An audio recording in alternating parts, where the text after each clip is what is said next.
Génial. Donc, ton accompagnement, il s'appelle Changer votre réalité en accédant aux mémoires inconscientes du corps, puisqu'on l'a vu, c'est vraiment une approche particulière du tarot où on passe vraiment par le corps. Donc, tu vas en reparler, mais c'est ta patte. C'est ça. C'est important. Voilà, rendre accessible le tarot de Marseille, hein, on l'a dit, c'est vraiment pour tout le monde, pour ceux qui s'y intéressaient et qui n'avaient jamais osé passer le pas, pour ceux qui découvrent ça ce soir et qui sont touchés, parce qu'on peut être aussi touché. Moi, j'en ai entendu parler une fois et ça m'a tout de suite parlé. Voilà, pour ceux qui sont thérapeutes et qui veulent ajouter une corde à leur arc, c'est possible. Valider vos perceptions, vos intuitions, si vous sentez que vous en avez mais que vous n'avez pas confiance. Et puis prendre des décisions plus justes dans votre vie, qu'elles soient très importantes, décisives, ou que ce soit des décisions du quotidien dans tous les domaines de votre vie. Voilà 3 des clés, mais il y en aura bien d'autres que vous allez voir pendant cet accompagnement. Donc on le répète, ce programme, il est pour tout le monde, même pour les débutants qui n'ont jamais vu de tarot de leur vie, c'est possible. Voilà, rendre visible l'invisible et vous libérer de l'angoisse de l'avenir, ou des angoisses tout court d'ailleurs, j'ai envie de dire. Voilà. Alors, hop, on descend. Donc là, je vous laisse, on en a déjà parlé brièvement, je ne vais pas repasser dessus, mais ça va vous permettre d'identifier vos blocages, de valider vos perceptions, de prendre des décisions, voilà, d'éviter la somatisation, ça c'est super important. Je pense qu'on n'insistera jamais assez là-dessus. C'est ce que tu disais, c'est pas cristalliser. C'est ça, éviter et décristalliser, déverrouiller, parce qu'une fois qu'on a cristallisé, il faut aussi déverrouiller, et c'est par la conscience qu'on accède justement, je dirais, à la guérison. Hein. Super. La preuve, tu vois, quand je parlais tout à l'heure de la personne qui a une récidive de cancer, on fait des choses extraordinaires sur le plan médical. Ça remplace bien sûr pas la médecine, mais par contre, quand on n'a pas trouvé l'origine de ce qui somatise, eh bien quelque part le corps continue son processus de dégradation. Et donc c'est intéressant justement d'accéder à cet inconscient qui est à l'origine de ce qui somatise dans le corps. Ouais. Bien sûr, c'est très complémentaire en fait. C'est-à-dire que l'un n'empêche pas l'autre, mais c'est vraiment c'est différent. C'est pas on va pas soigner le symptôme, on va soigner plutôt la cause. La cause, exactement. C'est beau, c'est beau de comprendre. Et du coup, t'es la preuve la plus. On nous disait dans le chat tout à l'heure, j'ai pas lu, mais on sentait, quelqu'un partageait le fait qu'on sentait chez toi l'expérience et le fait que tu maîtrises le tarot parce qu'on sent que tu l'as pratiqué. Et c'est vraiment ça fait longtemps que ça t'accompagne. Donc, je vous laisserai relire la bio de Karine si vous en avez envie. Mais tu es passé, comme beaucoup de gens, je pense, dans ce webinaire, par des vrais moments de douleur, d'incompréhension. Donc, tu n'es pas née voyante avec des créoles. Non, t'es passé, voilà, t'es une personne tout à fait normale, c'est ça que je voulais dire. Et c'est ce qui est chouette aussi. Ouais, et c'est vrai que c'est mon parcours personnel en fait qui fait aujourd'hui ce que je suis, ce que je transmets, mon métier, qui fait mes outils et qui m'a permis de voir pendant 27 ans au cours desquels j'ai pu faciliter et être témoin de changements phénoménaux. D'abord dans mon propre corps, parce qu'en fait je pense que c'est la meilleure façon d'expérimenter, d'intégrer les choses et de le retransmettre, c'est de le vivre soi, et aussi pour des milliers de personnes qui ont eu accès au tarot de Marseille pour libérer les somatisations. Ouais. Super. Puis j'ai envie de rajouter, souvent quand un outil comme ça arrive dans nos vies, tu parlais du hasard, c'est pas hasard, c'est-à-dire que si c'est peut-être quelque chose à explorer, il arrive là dans ce webinaire, vous en entendez parler.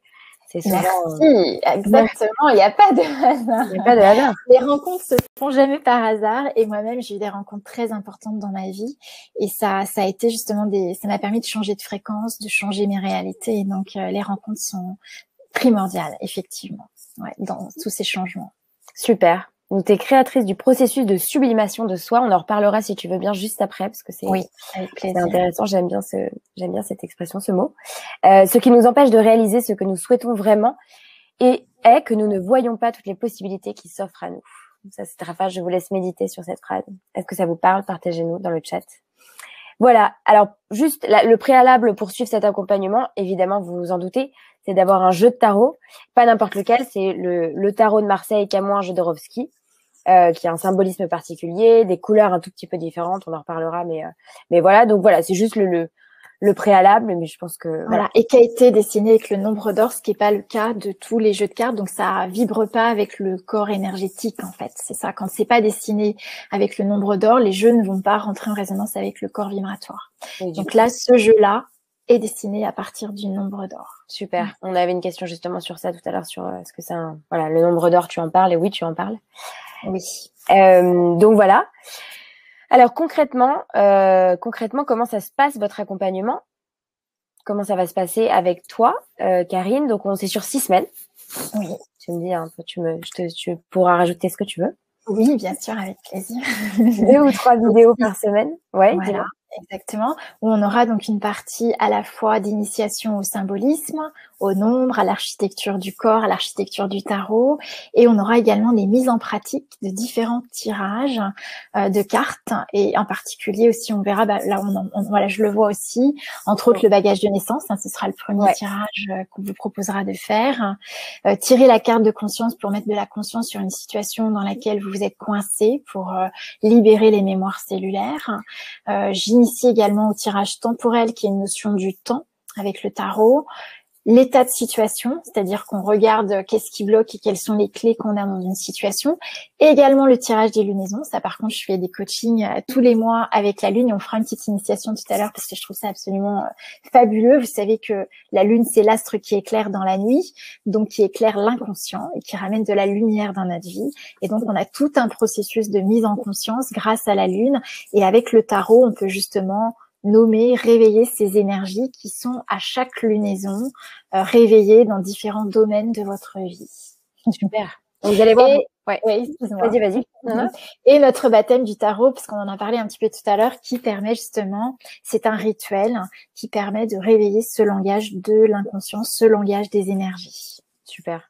On va rentrer dans le détail de chaque semaine, pas trop longtemps, mais on va rentrer dans le détail. Mais vous allez voir, donc il y a 2-3 vidéos par semaine d'environ 45 minutes, donc c'est conséquent, et à la fois il le faut. Moi je l'ai senti pour avoir suivi ta formation, on a besoin de ça parce qu'il y a beaucoup de choses à voir. Et ce qui est très chouette, c'est qu'il y a vraiment un bon rapport entre la pratique et la théorie, parce que c'est un peu comme en cours.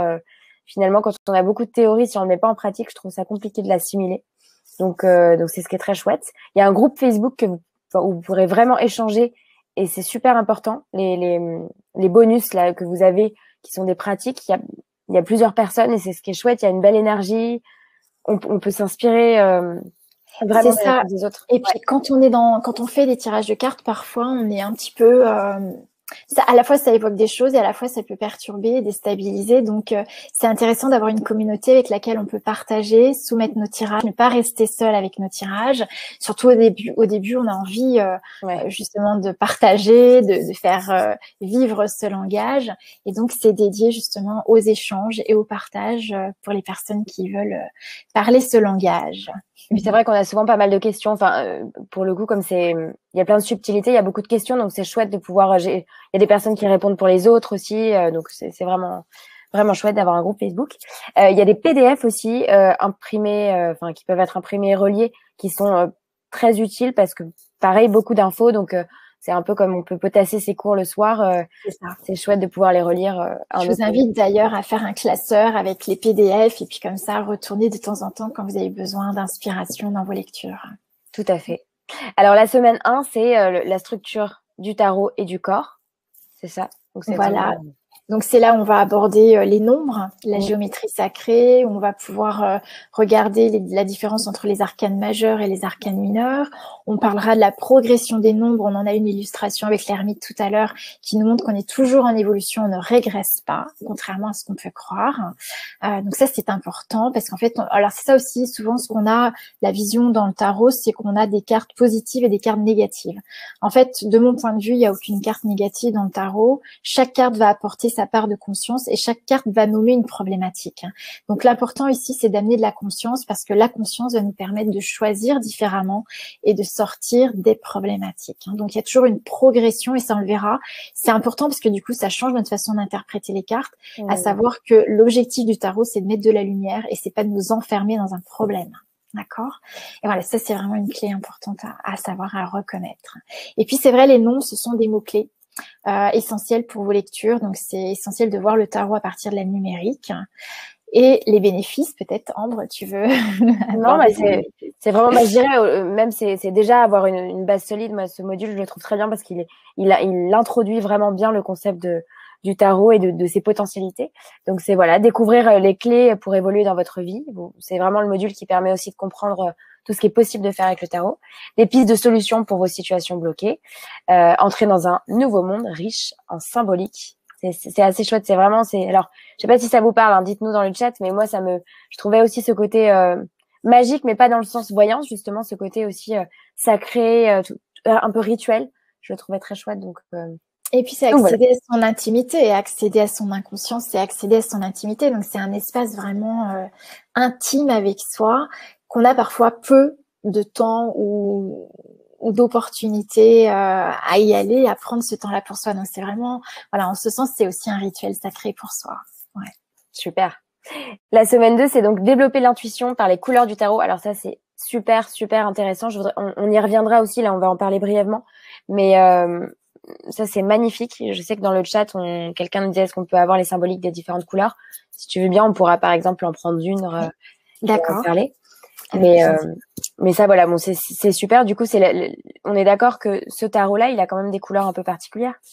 Oui, alors déjà, vous avez, contrairement à d'autres tarots, vous avez des teintes claires, des teintes foncées. Les teintes claires vont être plus en résonance avec toute la partie lumineuse, le ciel, l'esprit, l'état d'esprit des personnes. Les teintes foncées vont beaucoup plus avec la manifestation dans la matière d'une énergie. Donc, ça va nous donner, voilà, des nuances. Et puis, vous savez que les couleurs chaque couleur correspond au spectre lumineux. Et donc, chaque couleur a une longueur d'onde qui va, en fait, nous mettre en résonance avec des pensées, avec des vibrations, avec des formes pensées, des formes émotionnelles. Et donc, ça vient réveiller tout le monde émotionnel et intuitif en nous. Donc, les couleurs sont pas là par hasard. On verra, elles ont toutes leur sens. Et selon les cartes que l'on tire, parfois, on verra certaines couleurs plus que d'autres. Et on pourra justement les utiliser pour aller plus loin dans notre intuition. C'est fou. Et c'est pour ça que d'ailleurs, on utilise un tapis de tarot violet, parce que tu l'expliques très bien. Le violet, ça vient... En fait, ça éloigne le mental. C'est-à-dire, le violet permet d'être relié à notre inconscient, à notre subconscient. Donc, ça permet d'avoir une lecture des cartes non mentalisée, mais justement beaucoup plus intuitive. Donc, ça nous connecte avec cette longueur d'onde qui est le subconscient. Ouais, génial. Parfait. Alors, la semaine 3 à 5, du coup, c'est vraiment le moment où on découvre les arcanes majeures. Donc, c'est ça. C'est bien découpé puisque c'est semaine 3... 1 à 7, semaine 4, ensuite les 7 suivantes, etc. Et c'est là... Oui, parce qu'il y a aussi... Vas-y. En fait, entre les 3 x 7, 21, et en fait, on a 3 étapes dans le tarot de Marseille. Il y a l'étape de l'esprit, en fait, qui est créateur de tout ce qu'on vit. Puis après, il y a l'âme avec son plan d'incarnation qui choisit de s'incarner. Donc, c'est le deuxième plan. Et le troisième plan, c'est le plan de l'incarnation. Donc, en fait, on va voir ces 3 plans avec le chemin initiatique des arcanes, donc de 1 à 7, de 8 à 14 et de 15 à 21. Voilà. Donc, ça permet aussi de réveiller aussi une structure que l'on connaît, qui est notre chemin d'incarnation, pour quelles raisons nous nous sommes incarnés. Ouais, tout est miroir, c'est ce qui est chouette. C'est exactement, voilà. Génial. Donc voilà, découvrir les archétypes qui vous conditionnent, qui conditionnent votre façon d'incarner les choses dans la matière, c'est très chouette et vous allez voir c'est magnifique, toutes les subtilités des différentes arcanes, c'est assez magique. Voilà, tout ça toujours pour des clés concrètes au niveau de votre corps, au niveau de la matière, au niveau de vos blocages. Voilà. Pour retrouver le pouvoir de choisir. Voilà. Et les arcanes majeures, c'est vrai, ce sont vraiment les 22 prises de conscience qui sont, je dirais, à intégrer pour pouvoir rayonner tout notre potentiel, en fait, et toute notre capacité à créer dans notre vie. Donc, ce sont vraiment des étapes, c'est un enseignement, en fait, hein, et qui, en fait, ça correspond aux différentes initiations dans notre vie, qui sont des leçons de vie et qui nous guident pour accéder à notre créativité, à notre potentiel. Et alors, je rappelle que du coup, à chaque module, pour appliquer ce que vous venez d'apprendre, il y a vraiment des mises en pratique. Donc, voilà, à chaque fois, la possibilité d'expérimenter les deux et de commencer finalement à pratiquer super rapidement. C'est ça. Ça, c'est chouette parce que vous allez voir, enfin, moi, j'ai eu cette sensation d'être très impatiente quand tu commences à expliquer et tu commences à montrer des cartes. Je sais pas dites-nous dans le chat si c'est le cas, mais tu as tout de suite envie de tirer. Je vois, il y a des gens dans le chat qui ont tiré des cartes pendant le webinaire. Donc, on partagera, mais c'est vrai que c'est envie. Avec plaisir. Pratiquer. Donc, voilà, 3 à 5, du coup, les arcanes majeures. Et puis ensuite, on rentre dans les arcanes mineures et la symbolique du corps humain. C'est ça? Voilà, donc après, là, les arcanes mineurs, la symbolique du corps humain. Donc, je sais pas, est-ce que, Ambre, on peut peut-être parler déjà des 4 grandes familles des arcanes mineurs pour initier un petit peu au langage du corps? Est-ce que ce serait le moment ou bah, on va en parler juste après, si tu veux bien. On va, comme on finit le programme, okay. Je me le note, on en parle Super. juste après. Donc voilà, les arcanes mineures, comprendre du coup comment elles fonctionnent. Enfin, elles rajoutent vraiment quelque chose parce qu'on le rappelle, elles sont vraiment pas toujours présentes dans les lectures de tarot. Donc voilà, remettre de la fluidité dans vos attitudes, dans vos postures, accéder à un nouvel état d'esprit et à de nouvelles possibilités, ce qui fait donc une réalité différente. Est-ce que vous êtes d'accord avec moi? Voilà, et les bonus donc des masterclass mensuelles, donc ça c'est en direct avec toi, et des masterclass enregistrées qui sont des entraînements et qui sont vraiment voilà. Ouais, c'est notre salle de sport favorite pour exercer le langage des énergies. C'est ça, exactement. Donc voilà, pour ceux qui veulent devenir autonomes et pas forcément à avoir à chaque fois à se faire finalement tirer les cartes, et si vous voulez l'utiliser au quotidien, parce qu'on peut pas aller se faire tirer les cartes tous les jours. Donc si vous voulez vraiment que ça vous accompagne, vous pouvez nous rejoindre. C'est possible d'être accompagné par Karine.